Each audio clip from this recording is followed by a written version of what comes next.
If your paycheck disappeared like it teleported, you don't need a stricter budget. You need something simple because most budgets fail for one reason. They're too complicated, they rely on motivation, and they also make you feel guilty just for being human. So in today's video, I'm going to show you how to save up 60% of your income step by step and what to do with the other 40% so you can save, invest, pay off your debt, and still have a life. Let's get into it. Step one, you have to decide the rule. 60% is non-negotiable. So this is the mistake most people tend to make, and that's why their budget never work. You have to decide the rule. And in this system, the rule is simple. You live on 60% of your take-home income. We're not going to think about it. We're not going to wait to see what happens next month.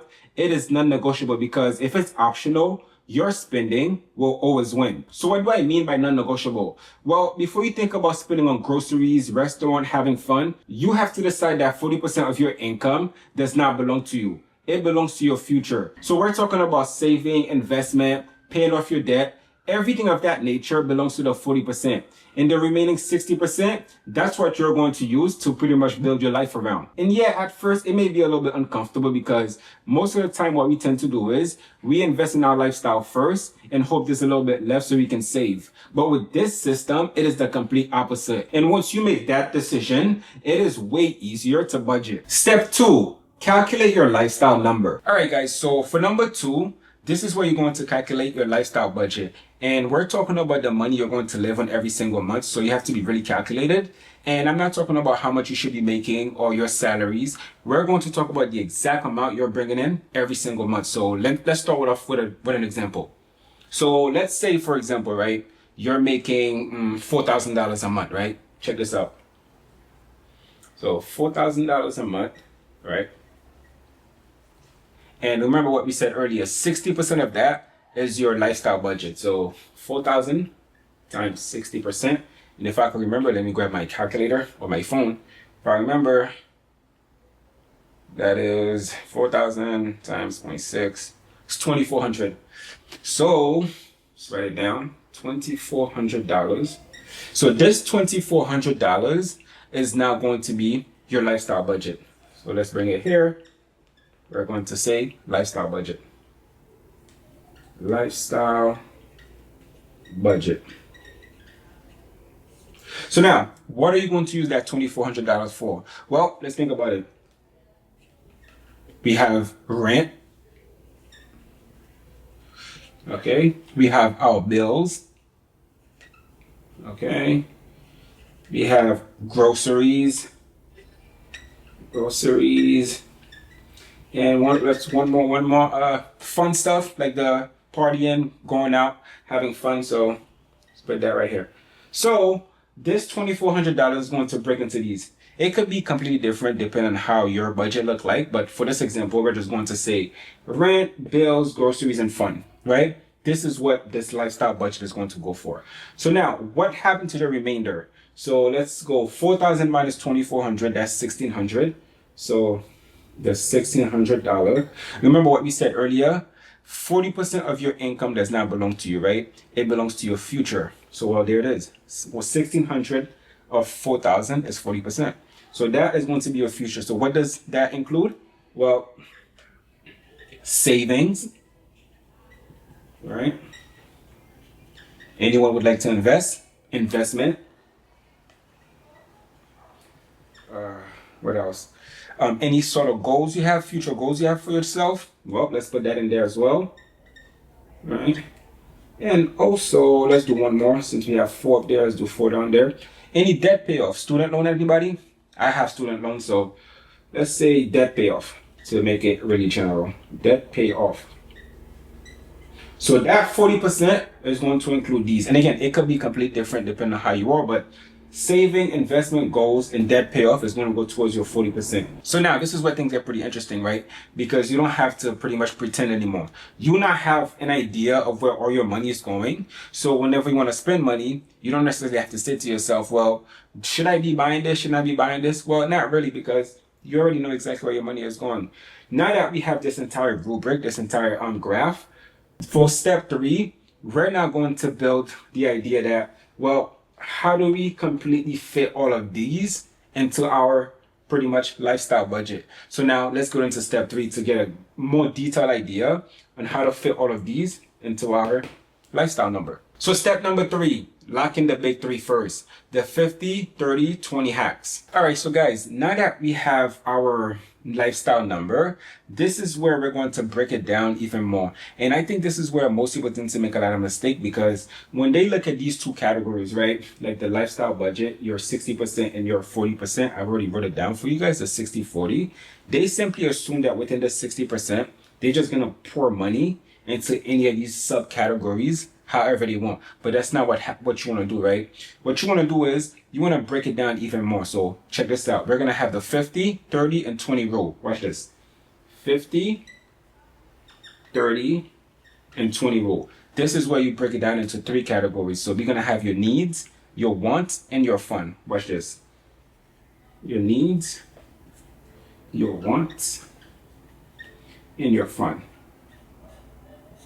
Now, what do you do now? Well, it's pretty simple, right? From here on, your needs, you're going to have 50% of that is going towards your needs. So 50% of the $2,400 we had earlier, right? The one we mentioned earlier, that's 60%, that makes 60.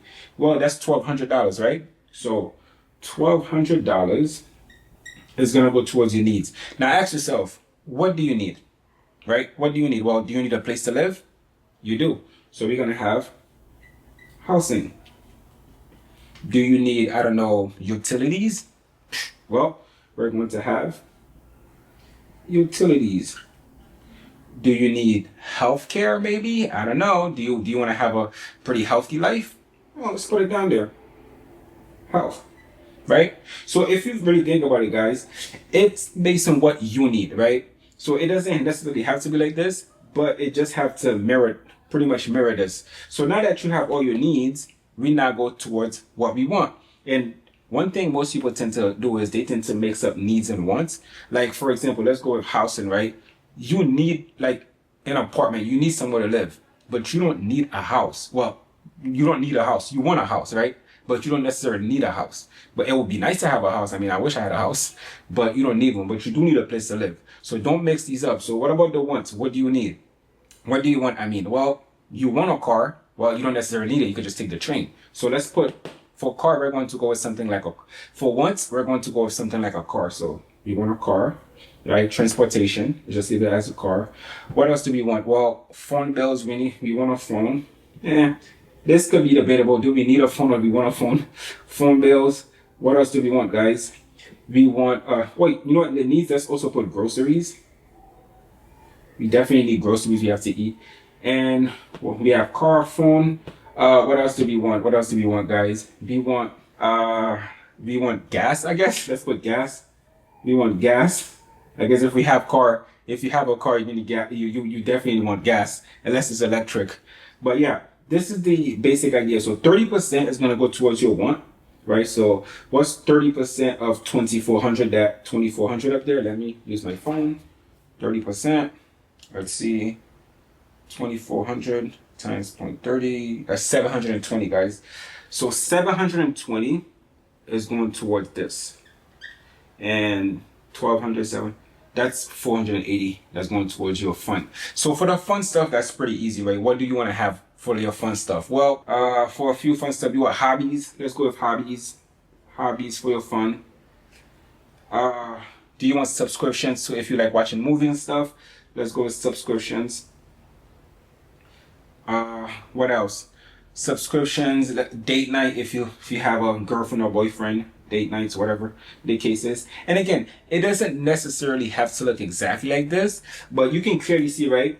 We have how we break it down into 3 multiple categories, and it makes it way easier. It doesn't need to be perfect. It just needs to be structured. And trust me, guys, once you have this breakdown like this, budgeting becomes way easier. Step 4. Cut expenses that don't scale up with happiness. So this is where minimalist budget stop being about numbers and it start being more about the quality of life, because not all expenses are equal, because something you spend money on can actually make your life a little better. Other things can actually bring you a little bit of happiness, but at the same time, it becomes background noise that you keep spending money on. So with this step, it's pretty simple. Cut expenses that don't scale up with your happiness. So what do I mean by that? Well, if you're spending more money on things that don't bring you happiness in the long term, it might be a good idea to not make it a big part of your budget, because these are the things that's going to eat up over your 60% without you even knowing about it. So the goal here is pretty simple. It's not to cut everything. It is to cut the low return stuff so you can protect the high return stuff. Step 5. Raise your income and keep your lifestyle frozen. So this is the final step, and honestly, this is where your 60% system goes from budgeting to wealth building, because once your lifestyle is locked into that 60%, the goal here is simple. Whatever extra money you're making goes immediately into your future. Not your lifestyle, but your future, because a lot of people tend to make this mistake, right? They do the complete opposite. They're making more money, they immediately upgrade their lifestyle. They get a bigger apartment or a bigger house. They immediately get a nicer car. They start spending more money and they wonder, why am I stressed right now? Well, that's what you call lifestyle creep. And that's exactly why sometimes just because you get a raise, it doesn't necessarily feel like a raise. The minimalist move here is simple. When your income goes up, your lifestyle stays the same. And you're not doing this because you want to punish yourself. You can still enjoy life, but it doesn't necessarily mean that you have to upgrade everything, because you can. So that extra money should go straight into saving, investment, paying off your debt, and any future goal. And if you do this consistently, you will realize that the math starts to work for you instead of against you. And that's the power of the 60% minimalist budget. So if you guys gain any value from this, don't forget to like, subscribe, and push the notification bell for more on sustainable fashion, personal finance, and minimalism. I'll see you guys on my next video.